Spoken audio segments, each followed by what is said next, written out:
રાહત કમિશનર મનોજ કોઠારીએ ગાંધીનગરમાં નિવેદન આપ્યું। દક્ષિણ ગુજરાતમાં ભારે વરસાદને લઈને તંત્ર સતર્ક છે। સુરત, તાપી, વલસાડમાં એનડીઆરએફની 2 ટીમો ખડકી દેવાઈ। સ્થાનિક પ્રશાસન સાથે રાજ્યનું તંત્ર સતત સંપર્કમાં।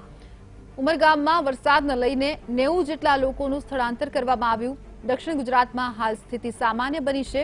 સૌરાષ્ટ્રમાં પ્રમાણમાં વરસાદ ઓછો છે। રાજ્યમાં વરસાદની સિઝનમાં 14 માનવ મૃત્યુના સમાચાર તો સાથે સાથે 83 જેટલા પશુઓના પણ મોતના સમાચાર।